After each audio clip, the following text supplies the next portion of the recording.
Hello everyone, welcome to my channel tips on mathematics.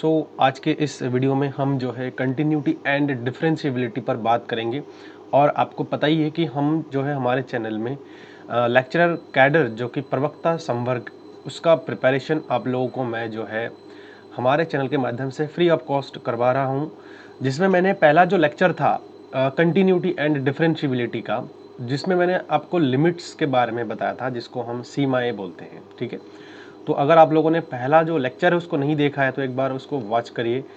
And इसको देखने से पहले ना उसको अच्छे से एक बार समझ लो, क्योंकि लिमिट्स की जो ज़रूरत है वो कंटिन्यूटी में होती है।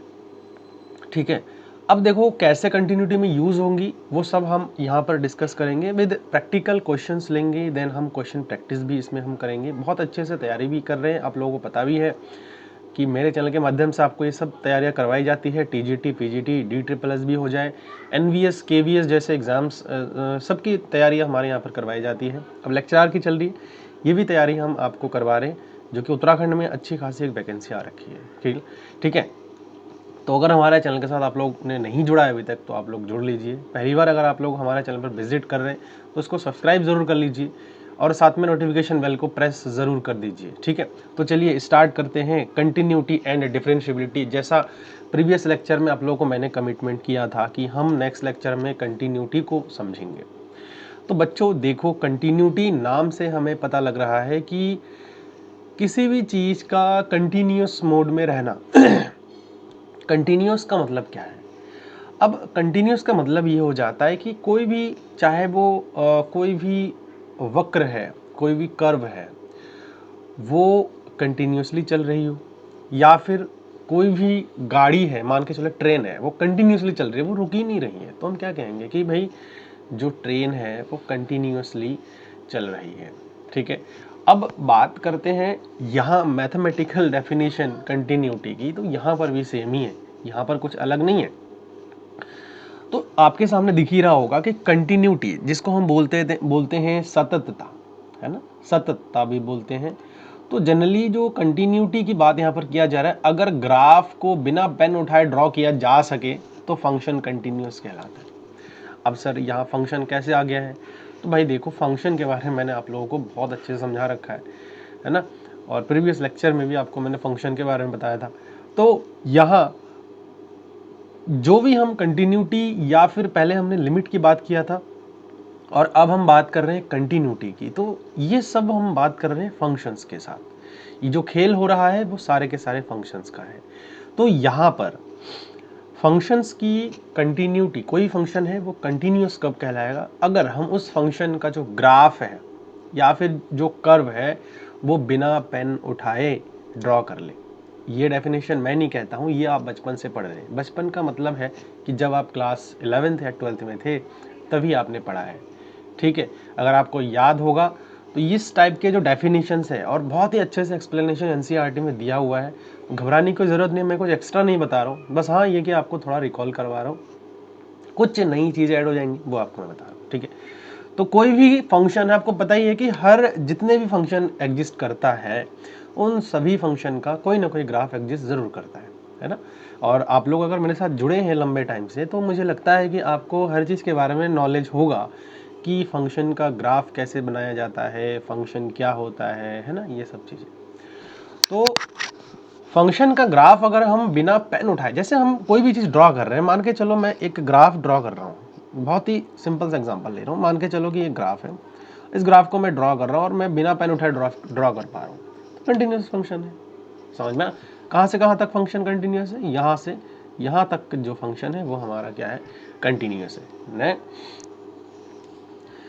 अब मान के चलो कि एक फंक्शन मैं और ले रहा हूँ, इस फंक्शन को यहाँ से यहाँ तक कंटिन्यूस है, लेकिन अब मैं क्या कर रहा हूँ, इसको मिटाते हुए मैं एक और फंक्शन ड्रॉ कर रहा हूँ, जो फंक्शन हमारा मान के चलो कि ऐसे आई है, फिर यहाँ से कट हुआ है, फिर जो है यहाँ से ये मान के चलो कि यहाँ से ये इस प्रकार से आया है, फिर जो है ये इस प्रकार से निकल रही है ऐसे। तो भैया ये कंटिन्यूस नहीं है, क्यों? क्योंकि हमने इसको कंटिन्यूसली ड्रॉ नहीं कर पाए। हमने क्या किया, पहले यहाँ से यहाँ तक तो हम आए, लेकिन फिर हमने पेन उठा करके यहाँ से यहाँ तक हमने ड्रॉ किया।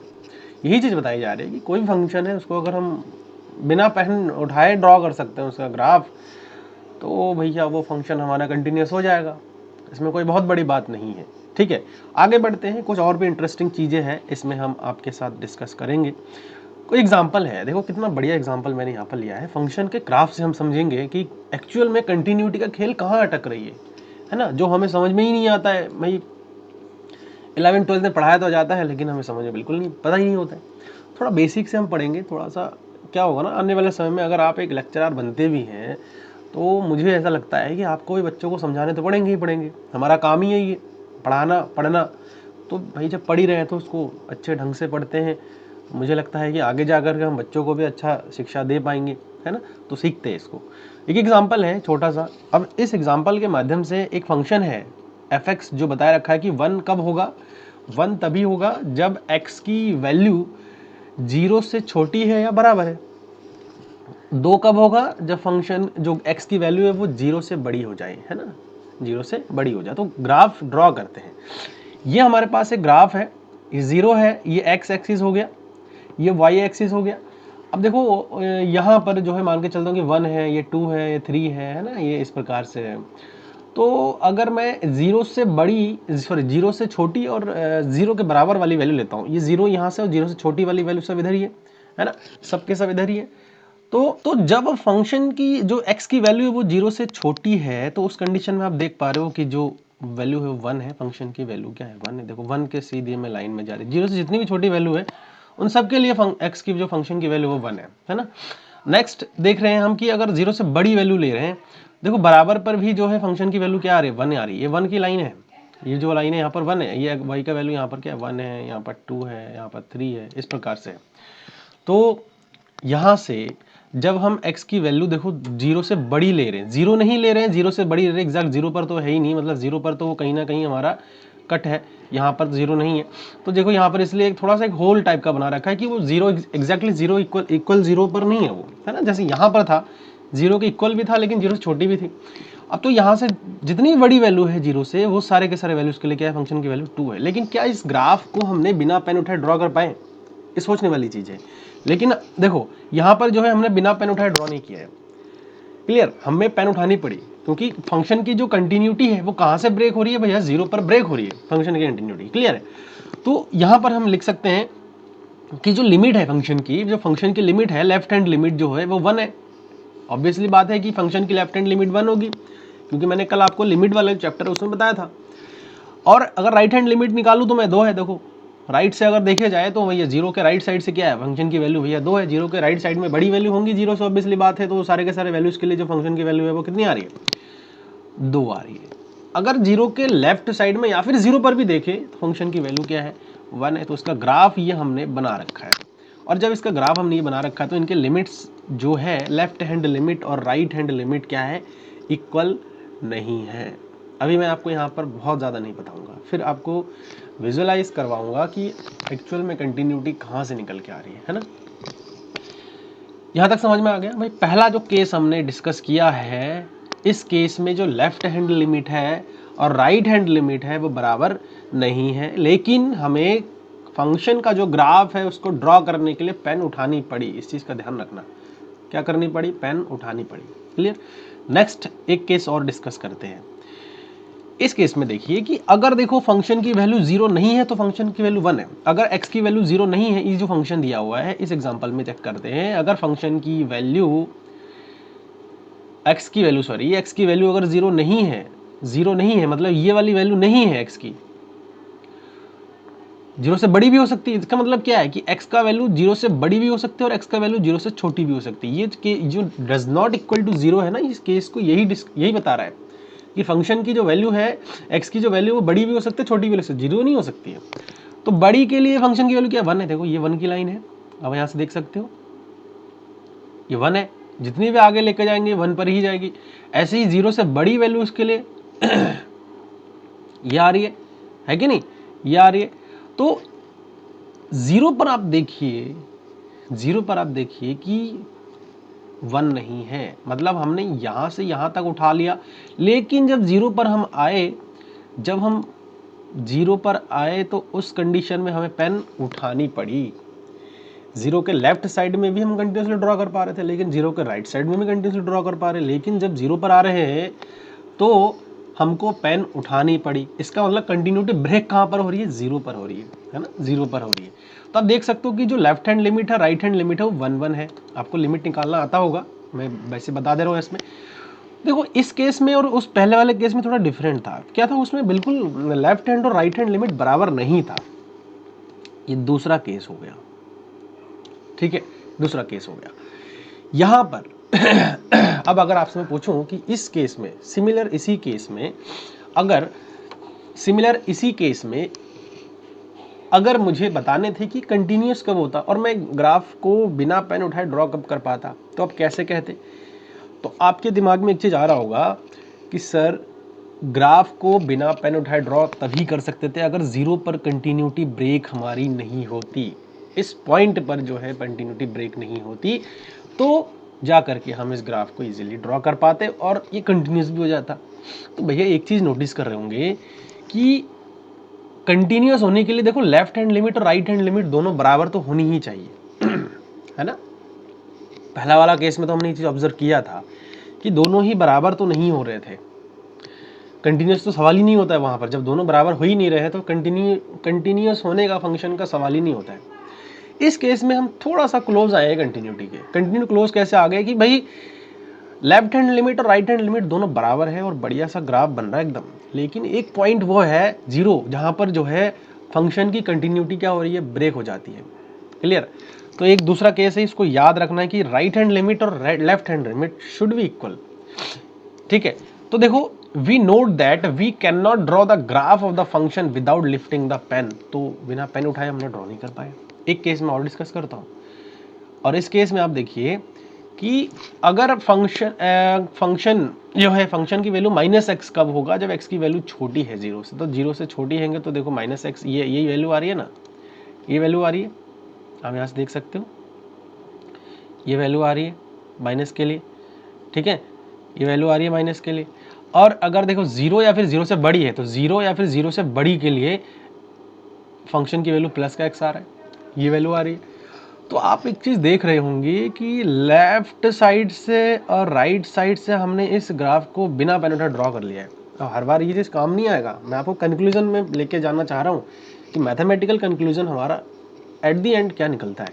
ठीक है, तो लेफ्ट हैंड लिमिट की जब हमने बात किया तो क्या आया? जीरो आया, है ना। राइट हैंड लिमिट की जब हमने बात किया तो क्या आया? जीरो। कैसे निकाला भाई? अब आप कहोगे कि सर आप पता नहीं कैसे बता देते हो, समझ में हमें कुछ आ ही नहीं रहा है। भैया क्यों नहीं आ रहा है समझ में? भैया लिमिट है x tends to 0 left side से, है ना, छोटा सा नेगेटिव आ रहा है। फंक्शन क्या होगा भाई? लेफ्ट साइड से जीरो छोटी के लिए -x हो जाएगा ना। अभी क्या आ रहा? जीरो आ रहा है। Limit x tends to 0 positive right side से, फंक्शन क्या है? राइट साइड में जीरो या फिर जीरो के बराबर पर x आ रहा है, जो कि जीरो आएगा। तो अब आप देख लो कि जो फंक्शन x पर, यहाँ पर पिछले वाले केस में ये जो जीरो था इस पर ब्रेक हो रहा था, ये भी डिसकंटिन्यूस होता। कब होता? जब यहाँ से हम यहाँ तक आते और यहाँ पर से पेन उठा करके फिर यहाँ का इसको ड्रॉ करनी पड़ती हमें, तो जाकर डिसकंटिन्यूटी होती। लेकिन यहाँ पर कंटिन्यूस है, क्यों? क्योंकि उस पॉइंट पर भी जो है वैल्यू इक्वल है। तो आप देख सकते हो कि लेफ्ट हैंड लिमिट और राइट हैंड लिमिट दोनों इक्वल तो है ही, लेकिन फंक्शन की वैल्यू अगर मैं जीरो पर चेक करूँ तो वो भी जीरो आ रहा है। फंक्शन की वैल्यू अगर जीरो पर चेक करूँ तो वो भी जीरो पर आ रहा है। तो एट दी एंड जो है, ये तीन जो केस हमने डिस्कस किया है, इन तीनों केसों से एक चीज़ तो हमारे सामने निकल के आ रही है, और वो ये है कि if any function is continuous then it should be right hand limit should be equal to left hand limit, and also it should be equal to value of the function at that point। ठीक, तो यहाँ पर इस चीज़ को हमें थोड़ा सा समझ के चलना है। तो यहाँ पर कंटिन्यूस की बात अगर मैं करूँ तो एक छोटा सा डेफिनेशन है जो कि आप लोगों के लिए मैंने दे रखा है कि f x is continuous at x equal to a if left hand limit, right hand limit and function value of the function at that point should be equal. ठीक है, तो ये तीनों ही चीज़ें अगर बराबर आ रही है तो हम किसी फंक्शन को क्या बोल सकते हैं? कंटिन्यूस बोल सकते हैं। समझ में आ गया? तो मुझे लगता है कंटिन्यूस की पूरा थ्योरी आपको समझ में आ गया होगा, बाय ग्राफ से आपको मैंने बताया है। ठीक है, और देखो मेरा जो स्लाइड है ना, ये पीपीटी स्लाइड हिंदी इंग्लिश दोनों मिक्स है। क्यों? क्योंकि मैंने ऐसा इसको कॉम्प्लेक्स बनाने की कोशिश नहीं किया है। मुझे आप लोगों के एग्ज़ाम क्वालिफाई करवाने हैं और उस पॉइंट ऑफ व्यू से ये डिज़ाइन किया गया है, इसमें और कुछ ऐसा नहीं है। तो हिंदी इंग्लिश दोनों ही मिक्स है, तो जैसा भी आपको सूटेबल लगे आप वैसा कर सकते हैं। देखो कुछ नोट पॉइंट है, इसको आपको नोट करना है, और वो ये है कि यदि एफ ए, और देखो ये हमारे पास क्या है, आर एच एल वाला लिमिट है ना, ध्यान रखना, ये एल एच एल वाला लिमिट है, इसको हम एल एच एल बोलेंगे। जीरो, ए प्लस जीरो और ए माइनस जीरो अगर होता है तो ए माइनस जीरो होता है तो वो लेफ्ट हैंड लिमिट होता है, और ए प्लस जीरो होता है तो वो राइट हैंड लिमिट होता है। ठीक है, तो एक्स स्क्वायर ए पर एफ एक्स जो है संतत या फिर कंटिन्यूस कहलाएगा। F a plus zero is equal to f a minus zero does not equal to f a हो तो x इज इक्वल टू ए पर फंक्शन संतत नहीं कहलाएगा। क्लियर? तो पहला वाला केस को रिवाइज करो, पहला वाला केस को रिवाइज करो। क्या था? पहला वाला केस था जिनकी लिमिट बराबर नहीं था। दूसरा वाला केस क्या था? दूसरा वाला केस वही था जो मैंने अभी सेकंड वाला पॉइंट आपको बताया। क्या? कि लिमिट दोनों बराबर है लेकिन फंक्शन पर उस फंक्शन का वैल्यू उस पॉइंट पर बराबर नहीं है, तो वो हमारा कंटिन्यूस नहीं कहलाएगा। तीसरा पॉइंट देखिए कि अगर लिमिट बराबर नहीं है तो संतत भी नहीं होगा। ये पहला वाला केस पर है, ये पहला वाला केस है। ये पहला वाला केस जो हमने ग्राफ में देखा था। ये दूसरा वाला केस है जिसमें लिमिट तो बराबर था लेकिन फंक्शन की वैल्यू बराबर नहीं था, इसमें लिमिट ही बराबर नहीं था। ये तीसरा वाला केस है जिसमें लिमिट दोनों बराबर है, लेफ्ट हैंड लिमिट और राइट हैंड लिमिट, और फंक्शन का वैल्यू उस पॉइंट पर, तो वो कंटिन्यूस कहलाएगा। ये बहुत इंपॉर्टेंट पॉइंट है तीनों। ठीक है, इसको हमें याद रखना है, ध्यान में रखना है। नेक्स्ट क्या है? यदि एफ एक्स किसी बिंदु पर डिफरेंशिएबल है तो वहाँ उस बिंदु पर कंटिन्यूस भी होगा। अभी डिफरेंशिएबिलिटी मैंने आपको नहीं बताया है, लेकिन अगर फंक्शन किसी पॉइंट पर डिफरेंशिएबल है तो उस पॉइंट पर 101% है कि कंटिन्यूस होगा। लेकिन इसका रिवर्स जो है, कन्वर्स जो है, ट्रू नहीं है कि अगर वो कंटिन्यूस है तो 101% जो है डिफरेंशिएबल होगा ही होगा। कुछ क्वेश्चंस भी हम इस पर लेंगे आगे। ठीक है, अच्छा पॉइंट है, इसको नोट जरूर कर लेना। ठीक है, यदि एफ एक्स किसी बिंदु पर डिफरेंशिएबल है तो वहाँ उस बिंदु पर कंटिन्यूस भी होगा। तो अगर डिफरेंशिएबल है तो 101% है कि वो कंटिन्यूस हो जाएगा। लेकिन अगर कंटिन्यूस है तो हम डिफरेंशिएबिलिटी पर बात नहीं कर सकते हैं, वो हमें चेक करनी पड़ेगी कि क्या वो डिफरेंशिएबल होगा या नहीं। लेकिन अगर कोई फंक्शन डिफरेंशिएबल है उसके लिए कंटिन्यूस होना भी ज़रूरी है। ठीक है, आप कहोगे कि सर आपने तो बड़ा कंफ्यूज कर दिया है। तो भाई देखो, कंफ्यूज होने की कोई बात नहीं है। जब धीरे धीरे एक एक स्टेप करके आप पढ़ोगे ना, तो कन्फ्यूज़न आपको कहीं से कहीं तक नहीं रहने वाली है। और अगर मेरे चैनल के साथ आप लोगों ने जुड़े काफ़ी लंबा समय हो गया तो मुझे लगता है कि आपको जो भी टॉपिक आपको मैंने पढ़ाया होगा उन टॉपिक पर आपको कन्फ्यूज़न नहीं रहा होगा, है ना। अगर अच्छे से आप लोग वीडियो वॉच करते हो, कंटिन्यूसली हमारे साथ जुड़े रहते हो। और हाँ, एक इंपॉर्टेंट बात, ये जो PDF है ना, ये फ्री में प्रोवाइड भी कर दूंगा आप लोगों को। तो इस PDF के लिए आपको हमारा जो टेलीग्राम चैनल है ना, वो ज्वाइन करनी पड़ेगी। क्लियर? और उस टेलीग्राम चैनल का लिंक आपको मैं डिस्क्रिप्शन में दे दूंगा, और या तो पिन कमेंट में पिन कर दूंगा, वहाँ से भी आप लोग लिंक को पा सकते हैं और ज्वाइन कर सकते हैं, और वहाँ से आप लोग PDF को डाउनलोड कर लेना। देखो ऐसा है ना, कई बार क्या होता है ना कि बच्चा क्या करता है, PDF को डायरेक्ट जाके एक्सेस कर लेता है, ले लेता है, कोई दिक्कत नहीं है। मेरा काम ही पढ़ाने का है और मैं आप लोगों के लिए हमेशा ऐसे ही काम करता रहूँगा। लेकिन आप लोग टेलीग्राम चैनल को क्या करते हैं, ज्वाइन नहीं करते, PDF को निकाल लेते। मुझे वो सारी चीज़ें पता भी लगता है, ख़राब भी लगता है थोड़ा सा, लेकिन मैं सोचता हूँ कि चलो कोई नहीं, अगर किसी को अच्छा नहीं लगा ज्वाइन करना ग्रुप हमारा तो कोई दिक्कत नहीं। लेकिन एक इम्पॉर्टेंट बात है कि जो टेलीग्राम ग्रुप है हमारा, वो इकलौता ऐसा ग्रुप है जहाँ पर मैं जो वीडियोज़ हैं उससे रिलेटेड इन्फॉर्मेशन आपको मैं शेयर करता हूँ। ठीक है, चैनल से रिगार्डिंग कुछ भी है, कभी क्वेश्चन प्रैक्टिस करवा रहा हूँ, कभी कुछ करवा रहा हूँ, तो वो उसके रिगार्डिंग जो इन्फॉर्मेशन है वो हमारे टेलीग्राम पर मिलता रहता है अपडेट। ठीक है, तो इसीलिए ज्वाइन कर लीजिए। अब आप सिर्फ PDF के लिए वहाँ पर जा रहे हैं, नोट्स के लिए वहाँ पर जा रहे हैं, तो मुझे लगता है कि वो फिर आपका नोट्स तक ही रह जाएगा, बाकी चीज़ें को से आप बहुत दूर रह जाओगे, है ना। तो चले फिर पढ़ाई पे ध्यान देते हैं फिर से। कह रहा है कि 5वां पॉइंट पर बात करते हैं कि हर पॉलिनोमियल फंक्शन अपने डोमेन में कंटिन्यूस होता ही होता है। जितने भी पॉलिनोमियल फंक्शन होते हैं ना भी, वो जो है अपने डोमेन में कंटिन्यूस ही होते हैं। जैसे एक फंक्शन है, आप सिंपल से ध्यान रखना, अगर आपके सामने दुनिया का कोई भी पॉलिनोमियल मिल जाए तो बिना सोचे समझे कंटिन्यूस पर टिक लगा के आना। Every polynomial function will be continuous, ठीक है, ये यूनिवर्सल ट्रूथ है।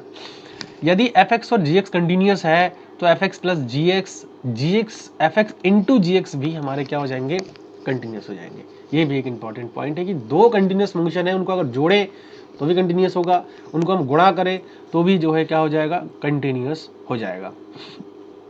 उसके बाद अगर उसका हम भाग भी करते हैं ना तो भी कंटिन्यूस होगा। शर्त क्या है कि अगर वो जी एक्स हमारा जीरो ना हो। देखो क्या है, यदि एफ एक्स और जी एक्स कंटिन्यूस है तथा जी एक्स जीरो नहीं है तो एफ एक्स अपॉन जी एक्स भी कंटिन्यूस हो जाएगा, है ना, एफ एक्स अपॉन जी एक्स भी कंटिन्यूस हो जाएगा। बस शर्त ये है कि जी एक्स जो है वो हमारा जीरो नहीं होना चाहिए। अगर जीरो हो गया तो मुझे लगता है कि वो कंटिन्यूस बनना मुश्किल हो जाएगा, क्योंकि वहाँ पर लिमिट एग्जिस्टेंस में दिक्कत हो जाएगा, कई सारी चीज़ें आ जाएंगी, अनडिफाइंड फंक्शन बन जाएगा, बहुत सारी चीज़ें हैं। बस आपको पॉइंट्स याद रखने, क्योंकि एग्जाम में आपको करनी पड़ेगी, ठीक है। नाउ अगला अगर मैं बात करता हूँ डिसकंटिन्यूटी की, ये बहुत इंपॉर्टेंट है और अक्सर इसको एग्जाम में आपसे पूछा भी जाता है, ठीक है।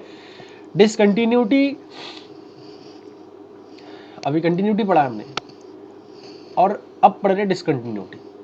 तो कंटिन्यूअस, अगर कोई पॉइंट पर कोई फंक्शन कंटिन्यूअस है, मतलब बिना पेन उठाए ड्रॉ कर पा रहे हैं तो कंटिन्यूअस हो जाएगा। डिसकंटिन्यूटी, अगर कोई पॉइंट पर कंटिन्यूअस नहीं होता है वो उस पॉइंट पर डिसकंटिन्यूअस कहलाएगा। क्या कह रहा है, यदि किसी बिंदु x is equal to a पर फंक्शन कंटिन्यूअस नहीं होता है तो उस बिंदु पर फंक्शन डिसकंटिन्यूअस कहलाता है। अर्थात जो लिमिट है वो एग्जिस्ट तो कर रहा है, लेकिन ऐसा भी हो सकता है कि वो उस पॉइंट पर बराबर नहीं आ रहा है, तो हम डिसकंटिन्यूअस बोलेंगे। अलग अलग टाइप का डिसकंटिन्यूअसटी एग्जिस्ट करता है और उन पर हम एक एक करके बात करते हैं। देखो टाइप्स ऑफ डिसकंटिन्यूटी बहुत इंपॉर्टेंट है, नोट डाउन जरूर कर लेना। पीडीएफ तो मिल ही जाएंगे आपको, लेकिन आप अगर कॉपी और पेन ले करके उसको लिख रहे हैं तो मुझे लगता है कि वो बहुत ज़्यादा असर करता है। ये मेरा पर्सनल एक्सपीरियंस है कि लिख करके अगर आप कोई चीज़ करते हैं, देखते हैं, पढ़ते हैं तो वो बहुत इफेक्ट करता है, आपको याद भी रहता है लंबे समय तक, ठीक है। रिमूवेबल डिसकंटिन्यूटी, सबसे पहला टाइप का जो डिसकंटिन्यूटी है रिमूवेबल। नाम क्या है, रिमूवेबल। रिमूव का मतलब क्या है, किसी चीज़ को हम हटा सकते हैं। अगर मैं कह रहा हूँ कि इस चीज़ को मैं रिमूव कर रहा हूँ, है ना, तो उसका मतलब यही होता है कि मैं उस चीज़ को क्या कर सकता हूँ, हटा रहा हूँ। तो जो रिमूवेबल डिसकंटिन्यूटी होती है उस इस टाइप के जो कंटिन्यूटी को हम क्या कर सकते हैं, रिमूव भी कर सकते हैं, मतलब इस फंक्शन को कंटिन्यूस भी बना सकते हैं हम, है ना। मजे की बात, देखो किसी फंक्शन को अगर मैं डिसकंटिन्यूस कह रहा हूँ रिमूवेबल टाइप का, तो उस फंक्शन को देखो क्या क्या होना है, लेफ्ट हैंड लिमिट और राइट हैंड लिमिट एग्जिस्ट करता है, लेकिन फंक्शन का वैल्यू उस पॉइंट पर बराबर नहीं होता है। तो इस टाइप की जो डिसकंटिन्यूटी होती है उसको हम रिमूवेबल डिसकंटिन्यूटी बोलते हैं, ठीक है। This type of discontinuity can be removed by defining a new function g as a gx, ठीक है। एक नया फंक्शन डिफाइन करके कर सकते हैं। देखो कैसे कर सकते हैं, थोड़ा सा मैं आपको बता देता हूँ। मान के चलिए कि हमारे पास एक फंक्शन है, ये इस प्रकार से कोई फंक्शन है एफ एक्स जो कि कंटिन्यूस नहीं है। एफ एक्स जो है कंटिन्यूस नहीं है, और अगर एफ एक्स कंटिन्यूस नहीं है तो उसको हम इस प्रकार से डिफाइन कर सकते हैं, F X X does not equal to ए पर, और लिमिट उस फंक्शन पर लिमिट लगाएंगे एक्स इक्वल टू ए पर, then G is continuous at x equal to A हो जाएगा। देखो ये एग्जांपल है, बहुत बड़ी एग्जांपल लिया हमने। अगर इस फंक्शन को देखें तो ये कंटिन्यूस है, ठीक है ना।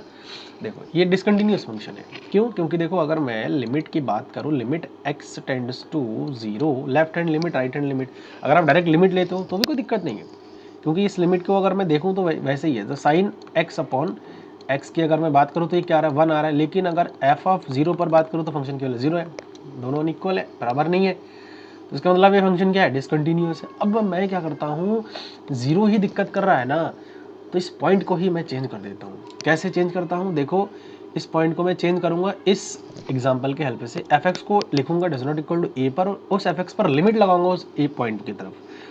देखो यहाँ पे जी एक्स को हमने डिफाइन किया है, it has removable discontinuity x equal to 0, we remove this discontinuity by the redefining the function as, g x को हमने क्या किया, फंक्शन को लिख दिया है, फंक्शन क्या है साइन एक्स अपॉन एक्स, और इस पर हमने क्या कर दिया, लिमिट लगाया, जो कि क्या हो गया, 1 हो गया। तो आप देखो इस पर भी 1 हो जाएगा, इस पर भी 1 हो जाएगा, तो does not exist the function can not made the continuous note if.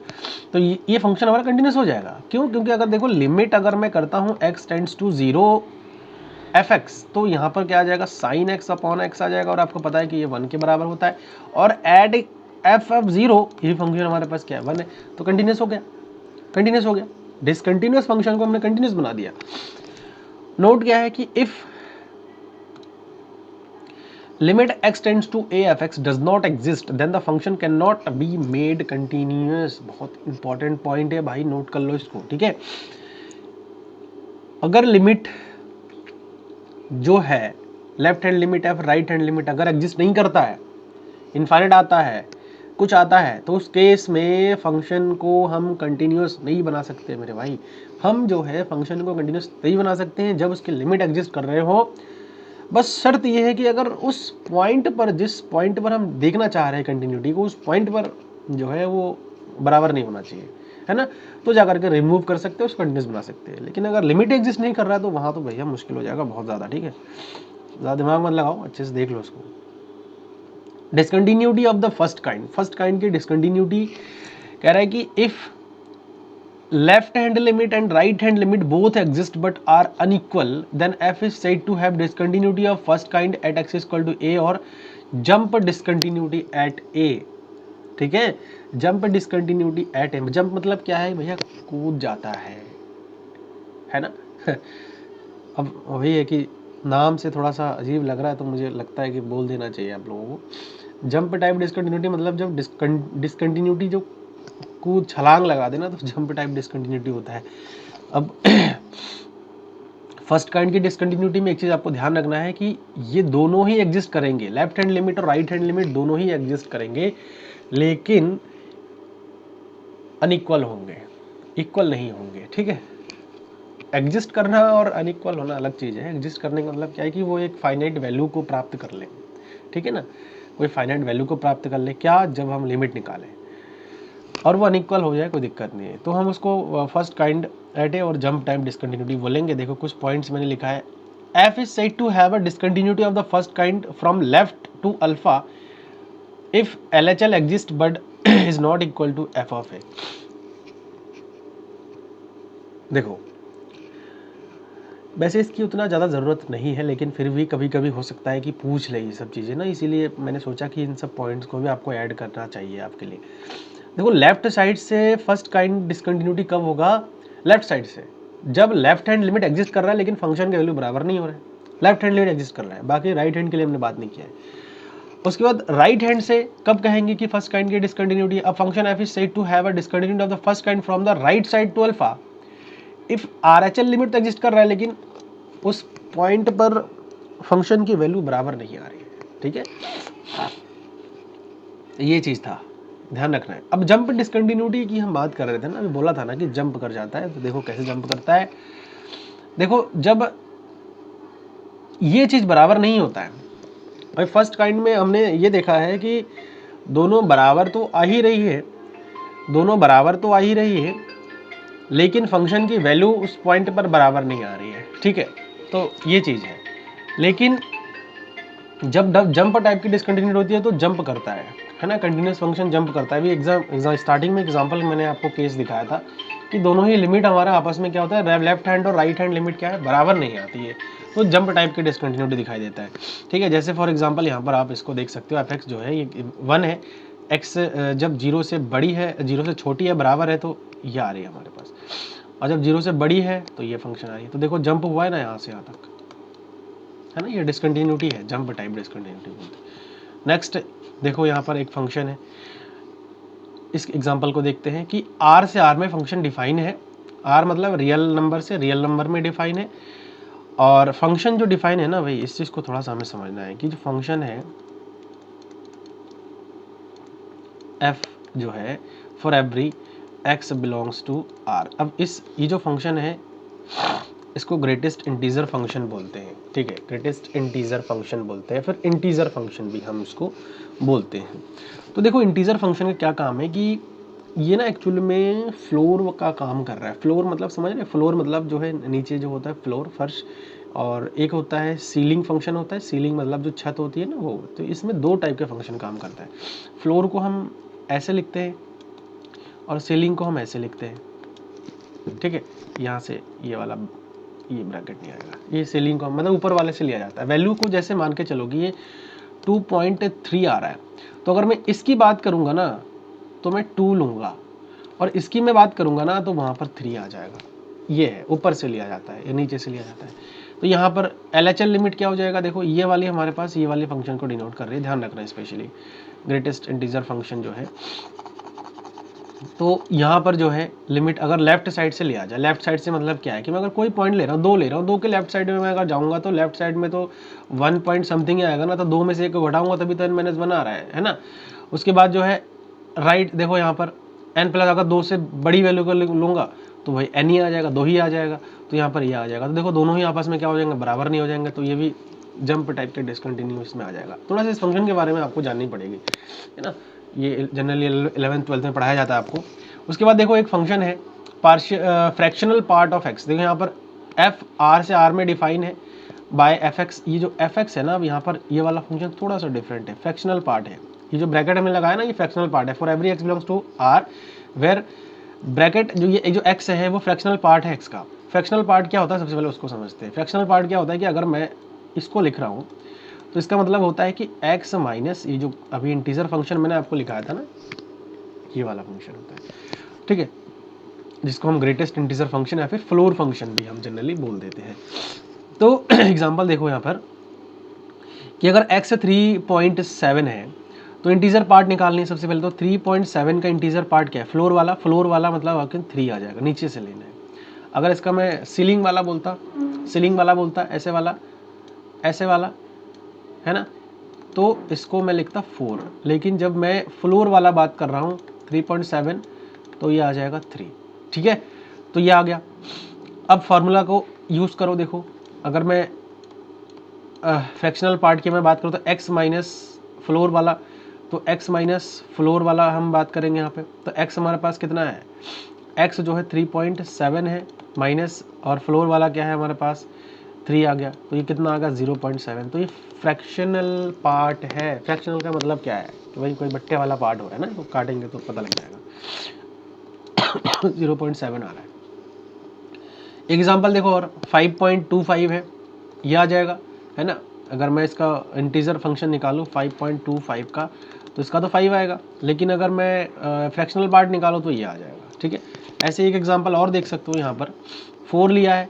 अब देखो एग्जैक्टली अगर मैं इंटीजर फंक्शन लेता हूँ तो इंटीजर का ग्रेटेस्ट इंटीजर फंक्शन तो भैया उतना ही होगा, और अगर फ्रैक्शनल पार्ट निकाल दूँ 4 का तो 4 माइनस 4 ही हो जाएगा, जो कि क्या हो जाएगा 0। तो कभी भी ध्यान रखना, जो इंटीजर फंक्शन होता है ना,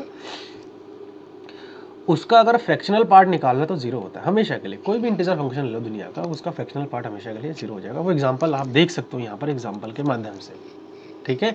चलो आगे बढ़ते हैं। नेक्स्ट इसमें देखो कंटिन्यूस पर हम जो है डिस्कस करना चाह रहे थे इस फंक्शन का, कि जो ये फ्रैक्शनल पार्ट है क्या ये कंटिन्यूस है या नहीं है, ठीक है।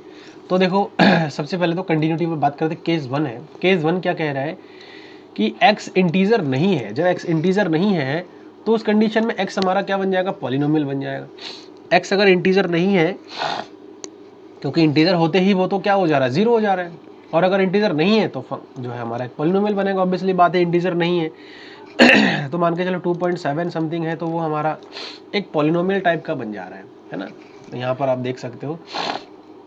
और इससे पहले मैंने आपको बताया कि पॉलिनोमियल जो है वो क्या हो जाएगा, हमारा हमेशा के लिए कंटिन्यूस फंक्शन होता है किसी फंक्शन जो है उसके रेंज में।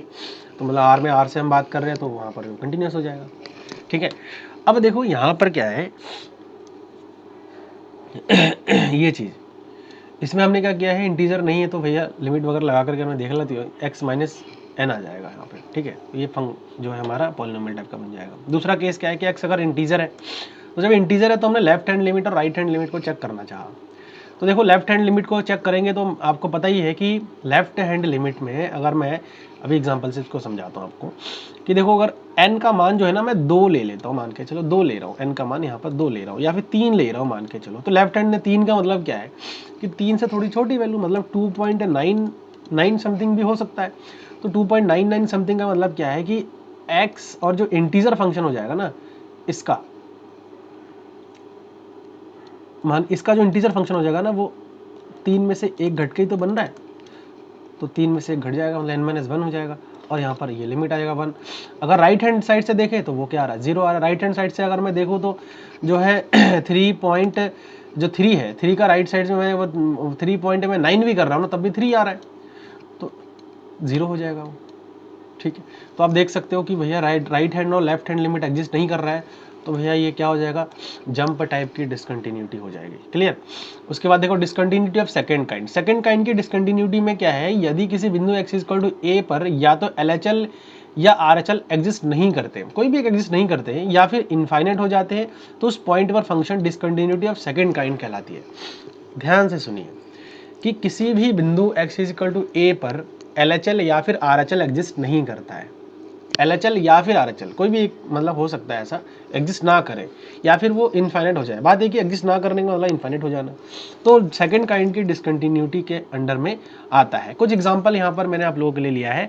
देखो यहाँ पर देखो लिमिट की अगर मैं बात करूँ तो यहाँ पर limit x tends to a पर अगर मैं बात करूँ तो a नेगेटिव की अगर बात करूँ तो 1/x माइनस ए ही आ जाएगा, और देखा जाए तो 1/x माइनस ए हो रहा है जो कि 1/0 आ रहा है और इनफाइनाइट हो जा रहा है, इसका मतलब एग्जिस्ट कर ही नहीं रहा है। ऐसे ही यहाँ पर भी अगर देखा जाए तो ये भी डिसकंटिन्यूअस है, 1/x है 0 पर तो डिफाइन ही नहीं हो रहा है, तो इसका मतलब ये भी हमारा जो है सेकेंड काइंड की डिसकंटिन्यूटी है। तो आज जो लेक्चर मैंने आप लोगों को दिया है, इस लेक्चर में हमने स्टार्टिंग में कंटिन्यूटी को सीखा है ना, कंटिन्यूटी है ना, कंटिन्यूटी को सीखा है। कंटिन्यूटी में हमने क्या क्या सीखा है, सबसे पहला जो पॉइंट है कंटिन्यूटी का, एक करके देखते हैं। कंटिन्यूटी में हमने देखा टाइप्स है ना, टाइप्स में हमने पढ़ा रिमूवेबल पढ़ा, उसके बाद फर्स्ट काइंड पढ़ा हमने FIRST फर्स्ट काइंड पढ़ा, फिर अभी जस्ट हमने पढ़ा है सेकंड काइंड, ये बहुत इंपॉर्टेंट है। ठीक है, सेकंड काइंड ये डिसकंटिन्यूटी वाली बात कर रहे हैं है ना, कंटिन्यूटी एंड हमने क्या पढ़ा, डिसकंटिन्यूटी पढ़ा हमने। ठीक है, कंटिन्यूटी एंड डिसकंटिन्यूटी को पढ़ा है, जिसमें हमने टाइप्स को देखा है, रिमूवेबल, फर्स्ट और सेकंड काइंड। इसके कुछ क्वेश्चन भी किया है, अभी बतेरे क्वेश्चन पड़े हैं हमारे पास, तो उसको भी मैं आपको रिवीजन करवाऊंगा। PYQs भी लूँगा आप लोगों के लिए, जो कि लेक्चरार के एग्जाम में आप लोगों के साथ पूछा गया था। ठीक है, तो आज का जो वीडियो है इस पर यहीं पर हम ख़त्म करेंगे और ज़्यादा में डिस्कस नहीं करेंगे।